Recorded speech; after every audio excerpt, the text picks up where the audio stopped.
ஒரு திருச்சபை எப்படி ஒழுங்கும் கிரமமாக இயங்க வேண்டும், அதிலே ஊழியக்காரனுடைய பங்கு என்ன, அதை குறித்து நம்ம சிந்திக்க போகிறோம். முதலாவதாக இந்த தீத்து நிருபத்தினுடைய பின்னணியம் என்ன அப்படின்னா, கிரேதா தீவார் இவர்கள் ஓயா பொய்யர் அப்படின்னு சொல்லி 1வது அதிகாரம் 12வது வசனத்தில் நீங்கள் வாசிக்கலாம். இந்த கிரேதா தீவாருடைய வழிபாட்டு நம்பிக்கை என்ன அப்படின்னா, ஜியஸ் அப்படிங்கிற ஒரு கடவுள் நிறைய பொய்களை மாறி மாறி சொல்லி, அதாவது எந்த சலனமுமின்றி தடையுமின்றி நிறைய பொய்களை சொல்லி அதன் மூலமாக நிறைய சக்தி பெற்றதாக அவர்கள் புராணங்களில் இருக்குது. ஆகையினாலே இந்த வழிபாட்டோடு தொடர்புடைய இந்த கிரேதா தீவார் பொய் சொல்வதை தங்கள் வாழ்க்கையின் அன்றாட வழக்கமாக தங்களுடைய வாழ்க்கையின் ஒரு பகுதியாகவே வச்சுருந்தாங்க. அதனால் இவங்களுடைய வாழ்க்கைகளின் நடக்கைகளிலும் சரி, இவர்களுடைய நோக்கங்களிலும் சரி, இவர்களுடைய பேச்சிலும் சரி நாம் உண்மையை கண்டுபிடிக்கவே முடியாது. பவுல் இங்கு இந்த கிரேதா தீவாரனுடைய வேர்ல்டு வியூ, உலக பார்வையையும் அதே போல் பிலீவ் சிஸ்டம், அவர்களுடைய நம்பிக்கை அதையும் மனதிலே வைத்தவராய் என்ன எழுதுறாரு தெரியுமா? 3வது வசனம் வாசித்தீங்கன்னா, 1வது அதிகாரம் 3வது வசனத்தில், பொய்யுரையாத தேவன் ஆதி காலம் முதல் நித்திய ஜீவனை குறித்து வாக்கு தத்தம் பண்ணி அப்படின்னு சொல்லி வாசிக்கிறார், அப்படின்னு சொல்லி அவர் சொல்கிறார்.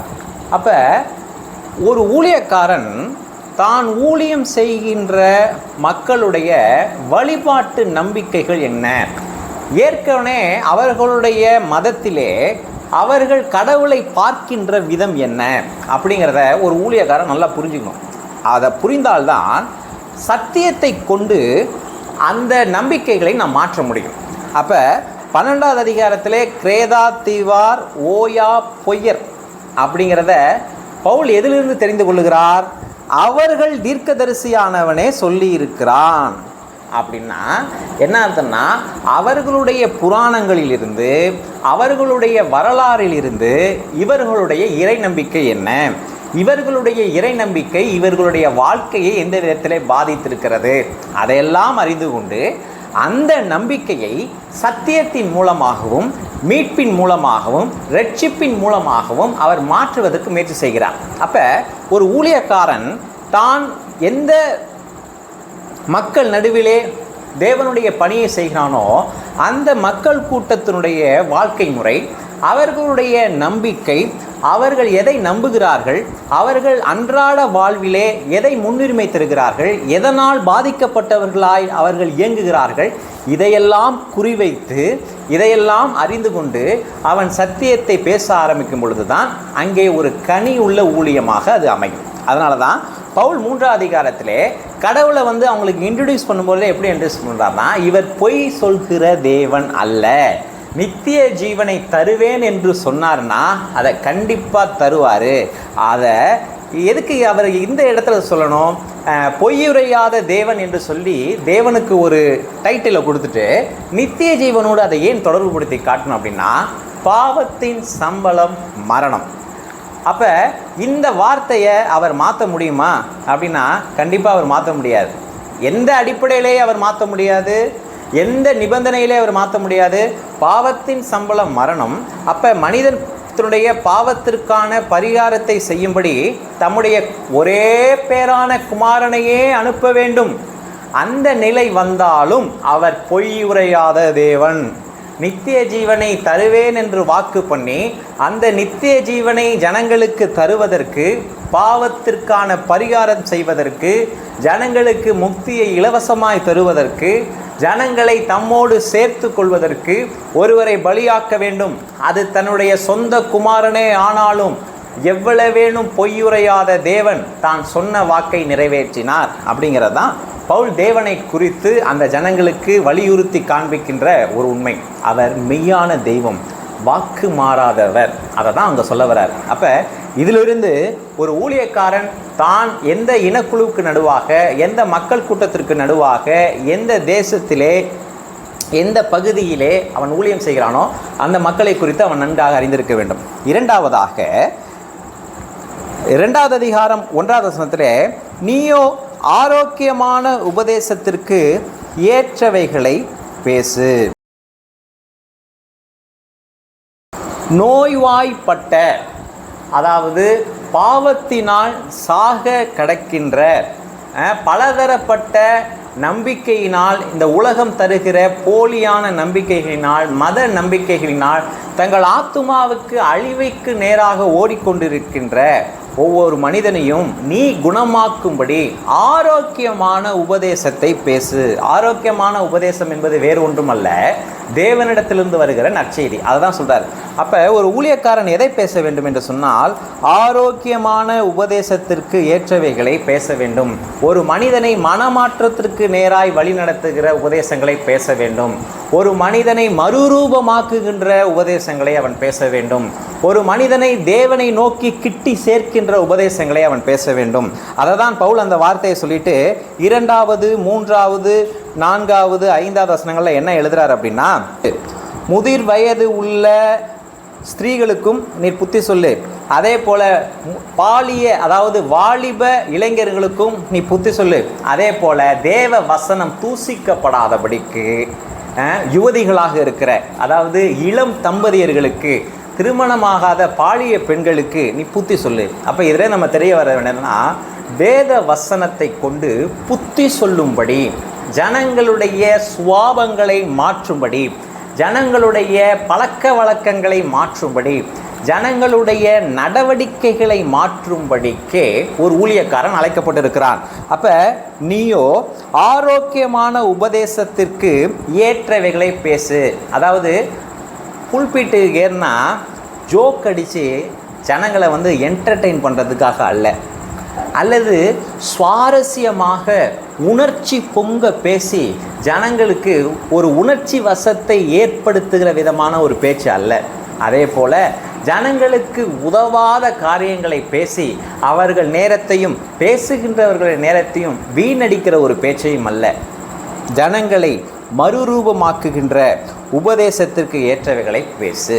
அப்போ இன்றைக்கி பார்த்திங்கன்னா சபையிலே எல்லா வயதினருக்கும் இந்த உபதேசம் ஏற்றது. அதாவது வயதானவங்களுக்கு உபதேசம் தேவையில்லை அப்படி சொல்ல முடியாது. அப்போ ஒரு ஊழியக்காரன் வாலிபனாக இருந்தாலும் அவன் முதிர் வயது உள்ளவர்களுக்கு போதிக்கக்கூடிய அளவுக்கு அவன் தேவனுடைய வார்த்தையினாலே நிரப்பப்பட்டவனாக இருக்க வேண்டும் அப்படிங்கிறது தான் இங்கே பவுலனுடைய கூற்று. 3வதாக, இதையெல்லாம் நீ போதித்தாலும் பவுல் தீத்துக்கு சொல்லுகிற ஆலோசனை என்னென்னா, பல காரியங்களை நீ போதிக்கலாம், அடுக்கடுக்காக அதை எடுத்து நீ அவர்கள் புரிந்து கொள்கிற விதத்திலே பேசலாம், அல்லது கடிந்து கொண்டு அவர்களுக்கு உணர்த்தலாம். ஆனால் 7வது வசனத்தில் சொல்லப்படி, நீயே எல்லாவற்றிலும் உன்னை நற்கிரியைகளுக்கு மாதிரியாக காண்பித்து, அதாவது நீ பேசு, கடிந்துகொள், உபதேசி, ஆனால் எல்லாவற்றுக்கும், எல்லா விதமான நற்செயல்களுக்கும் நீ உன்னையே எடுத்துக்காட்டாக காண்பி. அதாவது ஒரு ஊழியக்காரனுடைய கடமை என்பது அவன் நன்றாக போதிப்பதோடு கூட நின்று விடுவது இல்லை. அந்த போதனையிலே தான் வாழ்ந்து ஜனங்களுக்கு ஒரு மாதிரியை காண்பிக்கக்கூடிய பொறுப்பும் அந்த ஊழியக்காரனுக்கு இருக்குது. அதை தான் இதை அவர் வலியுறுத்தி காண்பிக்க விரும்புகிறார். நம்ம யோசிச்சு பார்ப்போம், இன்றைக்கு இந்த வார்த்தைகளை போதகர்களாக இருக்க நாமும் கொஞ்சம் சிந்தித்து பார்ப்போம். நாம் எவ்வளவோ பெரிய பைபிள் டீச்சராக இருக்கலாம், பெரிய பைபிள் ஸ்காலராக இருக்கலாம், அல்லது ஜனங்கள் ஏற்றுக்கொள்கிற விதத்திலே சத்தியங்களை எடுத்து உரைக்கிறவர்களாக இருக்கலாம். ஆனால் நம்முடைய பேச்சை காட்டிலும் நம்முடைய வாழ்க்கை ஜனங்களுக்கு எடுத்துக்காட்டாக, மாதிரியாக இருக்க வேண்டும் என்று சொல்லி பவுல் வலியுறுத்துகிறார். அப்பொழுது நாம் நம்முடைய ஜனங்களை இன்னும் தேவனுக்கு அண்டையிலே விசுவாசம் உள்ளவர்களாய் வழிநடத்த முடியும். காரணம் என்னன்னா, நான் பேசுகிற சத்தியம் என்னுடைய வாழ்க்கையை பாதித்திருக்கிறது, அதற்கு நானே சாட்சியாக இருக்கிறேன். இன்றைக்கு பார்த்தீங்கன்னா ஜனங்களுக்கு கொடுங்க, நிறைய கொடுங்க, உதாரத்துவமாக கொடுங்க, கடன் வாங்கி கொடுங்க, உங்கள் தேவைகளை சுருக்கி கொண்டு கொடுங்க, அப்படியெல்லாம் சொல்லுகிற ஊழியர்கள் அவர்கள் அப்படித்தான் தேவனுக்கென்று கொடுக்கிறார்களா அப்படிங்கிறது ஒரு பெரிய கேள்விக்குறி. ஜனங்கள்கிட்ட தியாகத்தோடு கொடுங்க, உங்களுடைய தேவைகளை சுருக்கி கொண்டு கொடுங்க அப்படின்னு சொல்கிறவங்க, அந்த ஊழியர்கள் அப்படித்தான் தியாகமாய் வாழ்ந்து ஜனங்களுக்கு கொடுக்குறாங்களா அப்படிங்கிறத யோசிச்சு பார்க்கணும். உதாரணமாக ஒரு ஊழியக்காரர் இப்படி சொல்வதை நான் கேட்டிருக்கிறேன். சபை கட்டுமான பணிக்கு என்று 5000 ரூபாய் எங்களுடைய திருச்சபையிலே சபை கட்டுமானத்தின் தேவை இவ்வளவு இருக்கிறது அப்படின்னு சொல்லி ஜனங்களுக்கு முன்பாக அந்த தேவையை கூறி முதலாவதாக நான் 5000 ரூபாய் தருகிறேன் அப்படின்னு சொல்லி அவர் மைக்கில் அனௌன்ஸ் பண்ணார். இரண்டாவதாக அவர் சொன்ன வார்த்தை என்ன தெரியுமா? 5000 ரூபாய்க்கு மேலாக கொடுங்கள் என்று சொல்லி நான் எவரிடமும் சொல்ல மாட்டேன் அப்படின்னார். இது எவ்வளவு நல்ல ஒரு மாதிரி பார்த்தீங்களா? 5000 ரூபா நான் கொடுத்தேன்னா 5100 ரூபா கொடு அப்படின்னு இன்னொருவனை சொல்வதற்கு நான் உண்மையாகவே தகுதி உள்ளவன் அல்ல. அப்போ நம்ம யோசிச்சு பார்க்கணும், நான் பேசுகின்ற சத்தியங்களுக்கு எந்த விதத்திலே நான் மாதிரியாக இருக்கிறேன் அப்படிங்கிறது ரொம்ப முக்கியம். ரைட். நான் 11வது வசனத்திலேருந்து 13வது வசனம் வரைக்கும், ஏனெனில் எல்லா மனுஷருக்கும் இரட்சிப்பை அளிக்கத்தக்க தேவ கிருபையானது பிரசன்னமாகி நாம் அவபக்திக்கும் லௌகீக இச்சைகளையும் வெறுத்து தெளிந்த புத்தியையும் நீதியையும் தேவ பக்தியும் உள்ளவர்களாய் இவ்வுலகத்திலே ஜீவனம் பண்ணி நாம் நம்பியிருக்கிற ஆனந்த பாக்கியத்திற்கும் மகாதேவனும் நமது இரட்சகருமாகிய இயேசு கிறிஸ்துவனுடைய மகிமையின் பிரசன்னமாக்குதலுக்கும் எதிர்பார்த்து கொண்டிருக்கும்படி நமக்கு போதிக்கிறது. தேவ கிருபையானது நமக்கு எதை போதிக்கிறது? நாம் அவபக்தியையும் லௌகீக இச்சைகளையும் வெறுக்க வேண்டும். அதே போல இவ்வுலகத்திலே தெளிந்த புத்தி உள்ளவர்களாய் ஜீவனம் பண்ண வேண்டும்.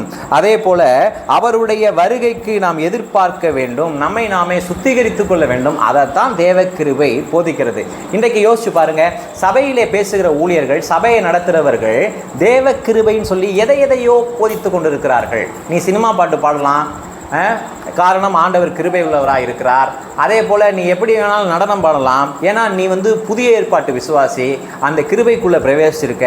அதே போல் நீ என்ன வேணாலும் நீ செய்ய போகிற பாவத்திற்கும் ஆண்டவர் உன்னை மன்னிச்சிருக்கிறாரு. அதனால் எந்த நிபந்தனையுமே உனக்கு இல்லை, நீ எப்படி வேணாலும் வாழலாம். தேவன் உன்கிட்ட எந்த விதமான பரிசுத்தத்தையும் நிபந்தனையும் எதிர்பார்க்கவில்லை. ஸோ இதெல்லாம் கிருபையின் உபதேசம் சொல்லித் தருகிற போதனைகள். ஆனால் வேதாகமத்தின் இருக்கிற கிருபை ஒரு மனிதனுக்கு எதை போதிக்கிறது தெரியுமா? அவன் லௌகீக இச்சைகளை வெறுக்க வேண்டும், லோக சம்பந்தமான உலக சம்பந்தமான காரியங்களை வெறுக்க வேண்டும். கிருபை எதற்கு எனக்கு கொடுக்கப்பட்டிருக்கு? நான் இந்த உலகத்தை அனுபவிக்கும்படி அல்ல, அதை வெறுக்கும்படி கொடுக்கப்பட்டிருக்கு. ஒருவேளை ஊழியர்களாகிய நாம் இதை கேட்டுக்கொண்டு வந்தோம்னு சொன்னால் நம்ம இப்படி தான் சபையில் கிருபையை குறித்து உபதேசிக்கிறோமா, அல்லது கிருபையை குறித்த விளக்கத்தை சபைக்கு இப்படி தான் சொல்லித்தரோமா? நம்ம யோசிச்சு பார்க்கணும். வேதாகமத்தில் இருக்கிற கிருபை நமக்கு எதை போதிக்கிறது தெரியுமா? நாம் நீதியும் தேவ பக்தியும் தெளிந்த புத்தியும் உள்ளவர்களாய் உலகத்தில் ஜீவனம் பண்ணணும். கிருபையானது இந்த உலகத்தில் நாம் எவ்வளவு தூய்மை உள்ளவர்களாய், எடுத்துக்காட்டாய், உலக ஜனங்களுக்கு கடவுளை காண்பிக்கும்படியாய் வாழும்படிக்கு அழைக்கப்பட்டிருக்கிறோம் அப்படிங்கிறது தான் கிருபை போதிக்கணும். அதுதான் வேதாகமம் சொல்லுகிற கிருபையின் உபதேசம். அப்படி இருக்கணும், இந்த கலர் ட்ரெஸ் போடணும், இந்த நாள்லாம் கடவுளுக்கு உகந்தது, இதெல்லாம் நீங்கள் சாப்பிடணும், இப்படி தான் நீங்கள் திருவிருந்து எடுக்கணும், சர்ச்சுக்குள்ளே நீங்கள் இப்படி தான் உட்காந்துருக்கணும், இந்த பொசிஷனில் தான் ஜெபம் பண்ணணும், கிறிஸ்மஸ் அன்னைக்கு என்ன பண்ணணும், நியூ இயர் அன்னைக்கு என்ன பண்ணணும், இதெல்லாம் மாதிரி சட்டத்திட்டங்களை கொடுப்பது தான் கிறிஸ்தவத்தினுடைய அடிப்படை நீங்கள் நினைக்கிறீங்களா? கிடையாது. இந்த கிறிஸ்தவத்தினுடைய மைய செய்தி என்ன தெரியுமா? கிரியைகளின் மூலமாக ரட்சிப்பு அல்ல. நற்செய்தி அப்படின்னாலே அதில் மனுஷனை பயமுறுத்துகிற எந்த அம்சமுமே இல்லை. மனிதனை பயமுறுத்துகிற எதுவுமே அந்த நற்செய்தியில் இல்லாததுனால தான் அது பேர் நற்செய்தி. இவாஞ்சலியோன் அப்படிங்கிற அந்த மூல வார்த்தைக்கு என்ன அர்த்தம் அப்படின்னா, அரச குடும்பத்திலே ஒரு வாரிசு பிறந்திருப்பான் என்று சொன்னால் உங்களுக்கு ஒரு புதிய ராஜா கிடைத்து விட்டார் அப்படின்னு அந்த அரசன் அந்த தன்னுக்கு பிள்ளை பிறந்த நாட்டுக்கு ஒரு புதிய இளவரசர் கிடைத்து விட்டார் அப்படிங்கிற நற்செய்தியை அந்த தேசத்தின் ஜனங்களுக்கு பறைசாற்றுவான். அப்போ என்னை இன்னும் ஆளும்படி, என்னை நல்வழிப்படுத்தும்படி ஒரு ராஜா எனக்கு கிடைச்சான்னு அந்த ஜனங்க சந்தோஷப்படுவாங்க. அந்த வார்த்தையை தான் இங்கே பயன்படுத்தியிருக்கிறார் பவுல். நற்செய்தின்னா நமக்கு ஒரு புதிய ராஜா கிடைச்சிட்டாரு, நம்மளுடைய அடிமைத்தனத்திலிருந்து வெளியே கொண்டு வருவதற்கு ஒரு புதிய ராஜா கிடைச்சிட்டாரு. பாவத்திற்கு நீ நான் அடிமை அல்ல. தேவனை நோக்கி நான் பார்க்கும் பொழுது பயத்தோடு அவரை பார்க்க வேண்டிய அவசியம் அல்ல. தேவன் எனக்கு எதிராக இல்லை, தேவனுக்கோடு நான் சமாதானம் ஆக முடியும். தேவன் எதிர்பார்க்கிற விதமாய் வாழ்வதற்கு எனக்கு பலன் உண்டாகும். என்னுடைய கடந்த கால பாவங்கள் எவ்வளவு சிவேர் என்று இருந்தாலும் தேவன் அதை மன்னித்து என்னை புது மனிதனாய் மாற்ற முடியும். நித்திய ஜீவனை குறித்த நம்பிக்கை எனக்கு இந்த பூமியிலேயே தர முடியும், என்னை மறுரூபமாக்க முடியும் அப்படிங்கிற இந்த செய்தியெல்லாம் இருக்கு இல்லையா? என் பாவங்களெல்லாம் மன்னிக்கப்பட்டது, இனி கடவுள் எனக்கு சத்துருவல்ல, நானும் கடவுளுக்கு சத்துருவல்ல, தைரியமாய் கிருபாசனத்துக்கண்டைக்குள் நுழைய முடியும் அப்படிங்கிற இந்த செய்தியை தரது தான், ஒரு விழுந்து கிடக்கிற மனிதனை பலப்படுத்துறது தான் அந்த நற்செய்தி. இன்றைக்கு நம்ம யோசித்து பார்ப்போம், அதை செய்யணும், இதை செய்யணும், அதை செஞ்சால் பரலோகம் போக மாட்டேன், இதை செஞ்சால் பரலோகம் போக மாட்டேன், இப்படிங்கும் பொழுது ஜனங்களை மறுபடியும் நாம் கட்டுகிறோம். ஆனால் நற்செய்தி என்பது விடுதலை ஆக்குகின்ற ஒரு செய்தி. கிறிஸ்தவத்தை நாம் தெளிவாக புரிந்து கொள்வோம். ஒருவேளை நீங்கள் ஒரு ஊழியக்காரனாய் ஜனங்களுக்கு ஒரு தாவீது கதையை சொல்லலாம், ஒரு நோவா கதையை சொல்லலாம், ஒரு சாமுவேல் கதையை சொல்லலாம், ஒரு ஆபிரகாம் கதையை சொல்லலாம். ஆனால் இந்த வேதம் சொல்லுகிற மைய செய்தி என்ன தெரியுமா? கிரியையினால் ரட்சிப்பல்ல, கிருபையின் மூலமாகவே ரட்சிப்பு. அது இயேசு கிறிஸ்துவின் மூலமாக நம் இலவசமாய் கொடுக்கப்பட்டது. அதுதான் அதை தான் இங்கே சொல்ல வராரு. நாம் செய்த நீதியின் கிருபையின் நிமித்தம் அவர் நம்மை ரட்சியாமல் தமது இரக்கத்தின்படியே மறுஜென்மம் முழுக்கினாலும், அதாவது இது ஞானஸ்நானத்தை குறிக்கல, பரிசுத்த ஆவியினுடைய புதிதாக்கலினாலும் நம்மை ரட்சித்தார். தமது கிருபையினாலே நாம் நீதிமான்கள் ஆக்கப்பட்டு, நோட் த வேர்ட், கிருபையினாலே நாம் நீதிமான்கள் ஆக்கப்பட்டு, செய்கையினால் அல்ல, கிருபையினாலே நாம் நீதிமான்கள் ஆக்கப்பட்டு நித்திய ஜீவன் உண்டாகும் என்ற நம்பிக்கையின்படி சுதந்திரத்திற்கு தக்கதாக அவர் தமது இரட்சகராகிய இயேசு கிறிஸ்து மூலமாய் அந்த பரிசுத்த ஆவியை நம்மேல் சம்பூர்ணமாய் பொழிந்தருளினார். பரிசுத்த ஆவியை நாம் சம்பூர்ணமாய் ஆண்டவர் நம்ம மீது பொழிந்தருளினார். ஒவ்வொரு ஆராதனை நேரமும் கொஞ்சம் கொஞ்சம் கொஞ்சம் கிடையாது, ஒரு ஊழியக்காரன் மூலமாக பெற்றுக்கொள்ளலை. நம்ம அபிஷேகத்தை யார் மூலமாக நம்ம பெற்றிருக்கிறோம்? அவர் மூலமாய், இயேசு கிறிஸ்து மூலமாய் அந்த பரிசுத்த ஆவியை நம்மேல் சம்பூர்ணமாய் பொழிந்தருளினார். ஒருவேளை இதை கேட்டுக்கொண்டிருக்கிற உங்களை பார்த்து ஒரு கேள்வி கேட்கிறேன். நீங்கள் பரிசுத்த ஆவியை யார்கிட்ட பெற்றீங்க? ஒரு ஆராதனை நடத்துவர் மூலமாகவா? குறிப்பிட்ட ஒரு அபிஷேக காத்திருப்பு கூட்டத்தில் பரிசுத்த ஆவியை இயேசு கிறிஸ்து மூலமாகத்தான் ஒரு மனிதன் பெற்றுக்கொள்ள முடியுங்கிறது தான் இந்த வேதம் சொல்லுகிற உண்மை. அப்போ இதெல்லாம் தான் அந்த வேதாமத்தினுடைய செய்திகள். அப்போ சபை இந்த பிரகாரமாக தான் நடக்கணும் அப்படின்னு சொல்லி பவுல் விரும்புகிறார். புத்தீனமான தர்க்கங்களையும் வம்ச வரலாறுகளையும் சண்டைகளையும் நியாயப்பிரமாணத்தை குறித்த அப்படி உண்டாயிருக்கிற வாக்குவாதங்களையும் விட்டு விலகு, அவைகள் அப்பிரயோஜனமும் வீணுமாயிருக்கும். அன்னைக்கு யூதர்கள் என்ன பேசிக்கிட்டு இருந்தாங்கன்னா, நாங்கள் லேவி கோத்திரம், நாங்கள் கடவுளுக்கு மிக அருகிலே இருக்கிறோம் அப்படின்னு ஒரு கூட்டம் என்ன பண்ணுவாங்க, அவங்களுடைய கோத்திர பெருமையை பேசுவாங்க. யூத கோத்திரம் என்ன சொல்லுவாங்கன்னா, இல்லை நாங்கள் இயேசு கிறிஸ்துவ இடத்துலேருந்து வந்தோம், யூத கோத்திரத்தை எங்கள் கோத்திரத்தை தான் இயேசு கிறிஸ்து வந்தார் அப்படின்னு இந்த கோத்திர பெருமையை பேசுவாங்க. வம்ச அட்டவணை பெருமையை பேசுவாங்க. இன்னொருத்தர் பெஞ்சமின் கோத்திரம், நாங்கள் பெஞ்சமின் கோத்திரம், சவுல் முதல் ராஜாவே எங்கள் வம்சத்துலேருந்து தான் வந்தார், நாங்கள் ராஜ வம்சம். இன்றைக்கும் பார்த்திங்கன்னா இந்த மாதிரி காரியங்களை சபைகளில் அப்படியே பேசிக்கிட்டு தான் இருக்கிறாங்க. தங்களுடைய கோத்திர பெருமை, சபை பெருமை, அவங்களுடைய தலைமை போதகருடைய பெருமை, அவங்களுடைய சபையினுடைய ஆரம்ப கட்ட வரலாறு, 100 வருஷம் பழமையானது, 200 வருஷம் பழமையானது, நான் எந்த ஊழியர் கையில் ஞானஸ்நானம் எடுத்தேன் தெரியுமா, என் கல்யாணத்தை யார் நடத்தி வச்சா தெரியுமா, இப்படி எல்லாம் பேசுகிறாங்க. கவனிங்க, இந்த டினாமினேஷனுக்கு பிரிவுகளுக்கு நடுவாக நடக்கிற சண்டை இருக்குல்ல, அல்லது மத நம்பிக்கைகளுக்கு இடையே நடக்கிற சண்டை இருக்குல்ல, இதனால் ஜனங்களுக்கு எதுவும் பிரயோஜனம் இருக்குன்னு நினைக்கிறீங்களா? ஒரு பிரயோஜனம் இல்லை. அதனால தான் வசனம் சொல்கிறது, அவைகள் அப்பிரயோஜனமும் வீணுமாக இருக்கும். இதே அதிகாரத்தை நீங்கள் வாசித்து பாருங்கள், மனிதனுக்கு எது பிரயோஜனம்னு பவுல் இங்கே எடுத்து சொல்லியிருப்பார். நீங்கள் வாசித்து பாருங்கள். நற்கிரியைகளை நீ ஜனங்களுக்கு செய்ய வேண்டும் என்பதை தொடர்ச்சியாக நினைப்பூட்டி பேசு, அவைகள் மனிதர்களுக்கு பெரிய பிரயோஜனத்தை கொடுக்கும் அப்படின்னு சொல்லி பவுல் பேசுகிறார். அப்போ மனிதனுக்கு பிரயோஜனத்தை கொடுக்கின்ற போதனைகளை நாம் போதிக்க வேண்டும். அப்போ நம்ம யோசிச்சு பார்ப்போம், வீணான தர்க்கங்களை எழுப்புகின்ற, சண்டைகளை உருவாக்குகின்ற, வாக்குவாதங்களை உருவாக்குகின்ற போதனைகளை நாம் பேசக்கூடாது.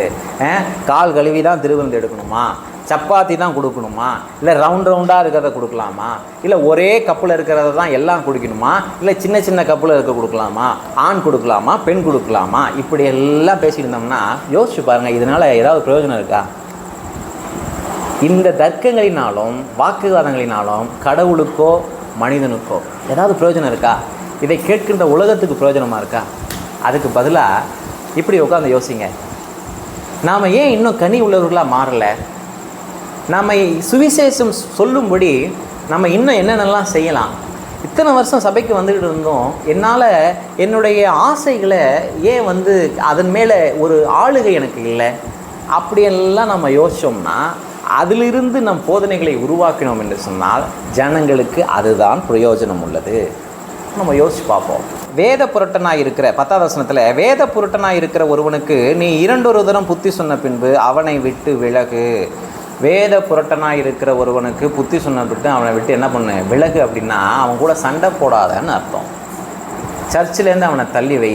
ஒரு போதகனை அவனை விட்டு விலகுன்னா என்ன அர்த்தம்னா, அவன் கூட எந்த விதமான உபதேசத்தையும் அவன் கூட ரொம்ப ஆர்கியூ பண்ணாத, அவனை விட்டு விலகுனா அவனோட தொடர்பை துண்டித்துக்கொள், அவனை வெளியேற்று சபையிலிருந்து.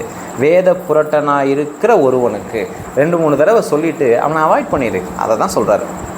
அப்படிப்பட்டவன் நிலை தவறி தன்னில் தானே ஆக்கினை தீர்ப்புடையவனாய் பாவம் செய்கிறான் என்று அறிந்திருக்கிறாயே. தன்னில் தானே ஆக்கினை தீர்ப்புடையவனாய் பாவம் செய்கிறான் என்று அறிந்திருக்கிறாய். என்ன சொல்கிறாருன்னா, ஒருவன் தவறான உபதேசத்தை பேசினான்னா நீ அழிஞ்சு போவ, நீ பாரு கெட்டு போக, நீ எப்படி சாவ போகிறன்னு பாரு, அப்படி சொல்லாத.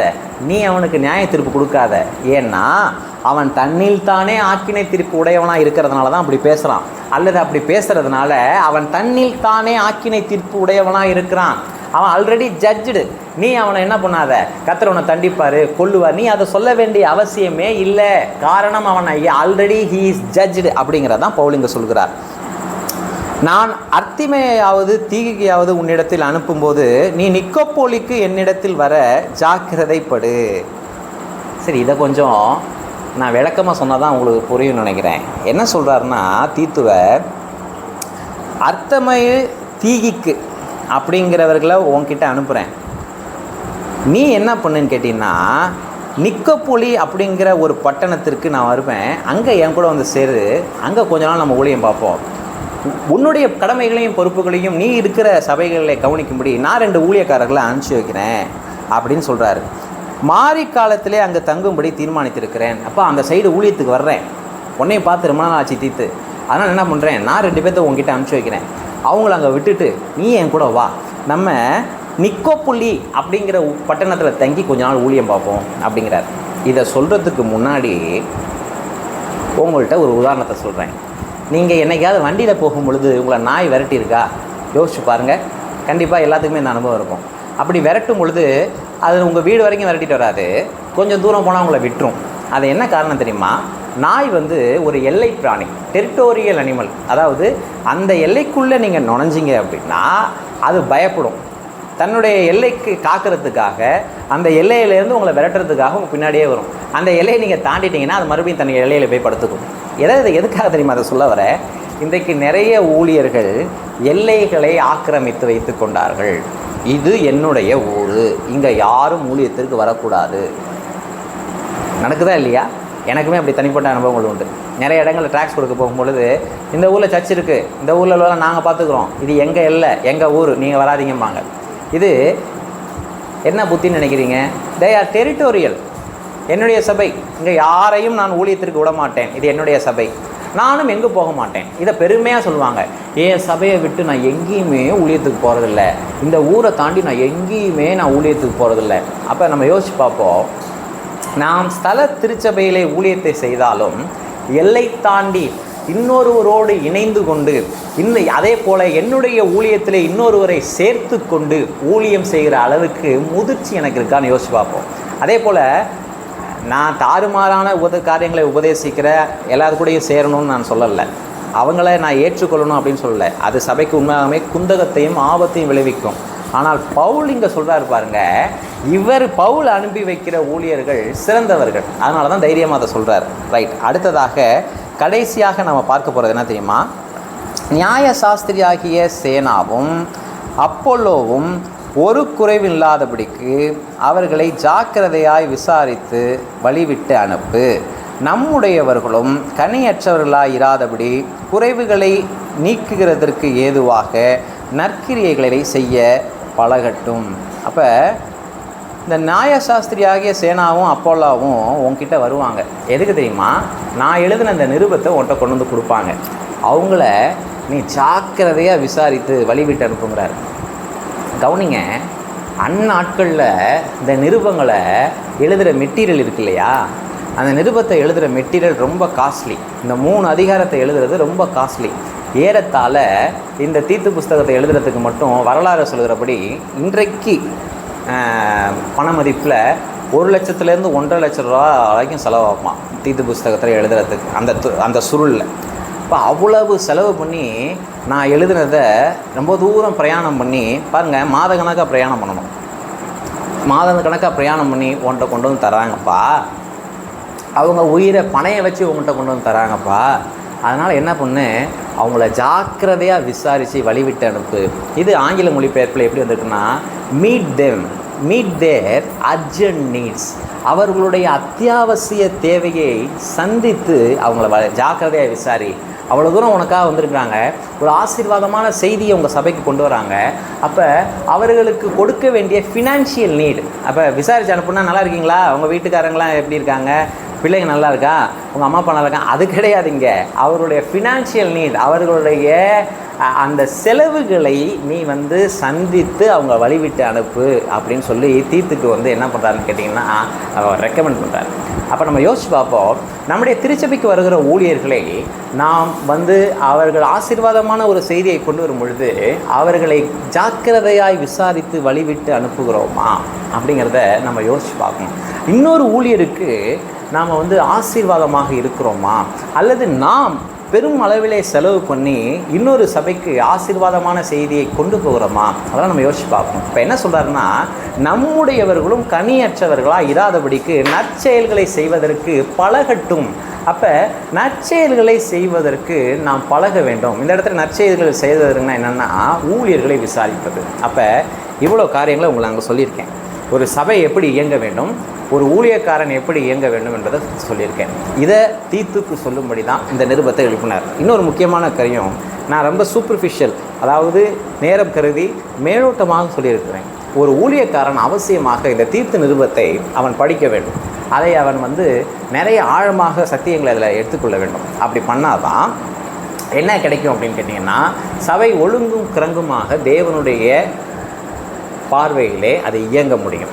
அப்போ நம்ம யோசிச்சு பார்ப்போம், அதிகாரத்திற்கு கீழ்ப்படிய வேண்டியது, உங்களுக்கு எக்ஸ்ட்ரா ஒரு காரியத்தை சொல்கிறேன், அதிகாரத்திற்கு கீழ்ப்படிய வேண்டியது அவசியம்ன்றார். உதாரணமாக அது எந்த அடிப்படையில் சொல்கிறார் அப்படின்னா, ஒரு அடிமையானவன் ஒரு ஊழியக்காரனாக மாறிட்டான்னு வைங்க, அவனுடைய எஜமான் சபைக்கு வருகிறான். அப்போ அவன் அந்த அடிமையாக இருக்கிற அந்த தேவனுடைய ஊழியக்காரன் விசுவாசியாக இருக்கிற எஜமான் மீது அதிகாரம் செலுத்தலாம். அது எப்போ, சபைக்குள்ளே தான். ஆனால் வெளியே போயிட்டான்னா அவனுக்கு யார் எஜமான், பழையபடி தன்னுடைய சொந்த எஜமானுக்கு அவன் அடிமை. அவன் சொந்த எஜமானுக்கு கீழ்ப்படிந்து வெளியில் வேலை பார்க்கணும். அப்போ இதை நம்ம ரொம்ப ஜாக்கிரதையாக இருக்கணும். ஒருவேளை உங்களுக்கு மேல் அதிகாரியாக இருக்கிறவர்கள் சபைக்கு வரலாம், அரசு அதிகாரிகள் உங்கள் சபைக்கு வரலாம், அல்லது உங்களோடு கனமுள்ளவர்கள் உங்களோடு சமுதாயத்திலே மேலடுக்கில் இருக்கிறவர்கள் சபைக்கு வரலாம். அங்கே சகோதரத்துவம் இருக்கணும். அதே சமயத்தில் சமுதாயத்திலேயும் நீங்கள் அவர்களுடைய கனம் குறையாத அளவுக்கு நடந்து கொள்ள வேண்டும். அப்படிங்கிறது தான் இந்த சபையிலே விசுவாசிகளுடைய ஐக்கியம் எப்படி பேணப்பட வேண்டும் அப்படிங்கிறதையும் சொல்லி எழுதுகிறார். இந்த பற்றி நிறைய காரியங்கள் இருக்குது. இதையெல்லாம் நம்ம சிந்திப்போம். சபையானது எப்பயுமே உலக மக்களுக்கு உப்பாக வெளிச்சமாக இருக்க வேண்டும். கர்த்தர் உங்களை ஆசீர்வதிப்பார்.